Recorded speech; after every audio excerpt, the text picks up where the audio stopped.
आपको मदरसे पर हुई सील की कार्रवाई को ग्राफिक्स के जरिए समझा देते हैं। तो देखिए, प्रयागराज में मदरसे पर प्रशासन ने सख्त एक्शन लिया है। प्रयागराज में इस मदरसे में नकली नोट छापे जा रहे थे।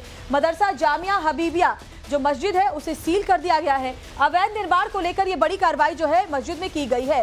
पीडीए ने यानी प्रयागराज डेवलपमेंट अथॉरिटी ने मदरसे पर यह बड़ा एक्शन लिया, क्योंकि नक्शे के मंजूरी के बिना ये जो बिल्डिंग है बनाने का आरोप लग रहा है।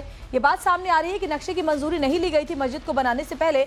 ऐसे में मदरसे के गेट पर पीडीए ने नोटिस भी चस्पा कर दिया है। और इसके अलावा आपको ये भी बताती हूँ कि सील तोड़ने पुनर्निर्माण पर कार्रवाई भी की जाएगी। अब मदरसे पर बुलडोजर एक्शन भी लिया जा सकता है। इस तरह की बातें भी सामने आ रही हैं। सील कर दिया गया और अब बुलडोजर एक्शन हो सकता है। 70 बच्चे और 8 शिक्षक मदरसे से भेज दिए गए हैं, खाली करवा लिया गया है।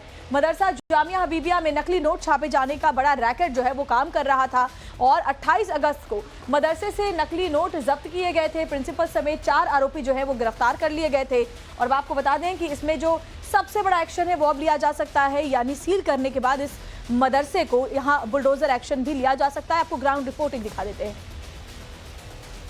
प्रयागराज के तसुया स्थित जामिया हबीबिया मदरसे को प्रयागराज विकास प्राधिकरण ने अनधिकृत निर्माण के चलते सील कर दिया है। ये वही मदरसा है जहां कुछ दिनों पहले नोट बनाने की मशीन बरामद हुई थी। 100 रुपए के, लाखों रुपए के नोट बरामद हुए थे। उसके बाद इस मदरसे पर प्रशासन ने शिकंजा कसा था। यहाँ से 4 लोग जो कि मौलवी थे, उनके साथ साथ 3 अन्य लोगों को पुलिस ने गिरफ्तार किया था। अब प्रयागराज विकास प्राधिकरण ने इस पूरे मदरसे को सील कर दिया है।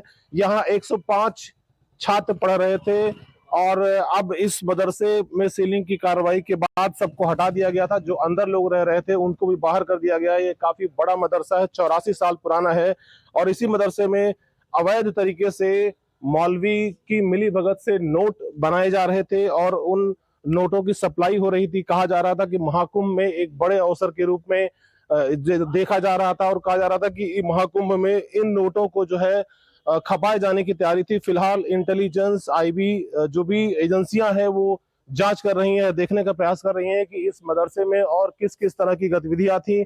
जो बच्चे यहाँ पढ़ रहे थे, जब इसकी मान्यता नहीं थी, सरकार से कोई फंड नहीं मिल रहा था, तो ये मदरसा जो है इसका खर्च कैसे चल रहा था, इस मदरसे में फंड कहाँ से आ रहा था। जांच में भी पता चल रहा है कि खाड़ी देशों से इस मदरसे को मदद मिल रही थी, फंडिंग हो रही थी। और फिलहाल प्रयागराज विकास प्राधिकरण ने ये बड़ी कार्रवाई की है और इस पूरे मदरसे को सील कर दिया है। अमरीश शुक्ल, टाइम्स नाउ नवभारत, प्रयागराज। तो आपने ग्राउंड जीरो से रिपोर्ट देखी और ये देखिए वो नोटिस जो लगाया गया है, अनाधिकृत होने के कारण ये निर्माण सील कर दिया गया है। और इस नोटिस में साफ साफ लिखा है, अगर फिर से सील तोड़ने की कोशिश की तो कड़ा एक्शन लिया जाएगा। इस निर्माण को सील तोड़ना, पुनर्निर्माण की कोशिश करना, किसी प्रकार का क्रय विक्रय करना असंवैधानिक है और इस पर एक्शन हो सकता है। ये नोटिस मदरसे को सील करने के साथ ही इस पर लगा दिया गया है। और जानकारी ये भी मिल रही है कि हो सकता है कि जल्द ही अब इस मदरसे के ऊपर बुलडोजर एक्शन भी देखने को मिले, क्योंकि बताया जा रहा है कि बिना नक्शा पास करवाए ही इस मदरसे का निर्माण किया गया था।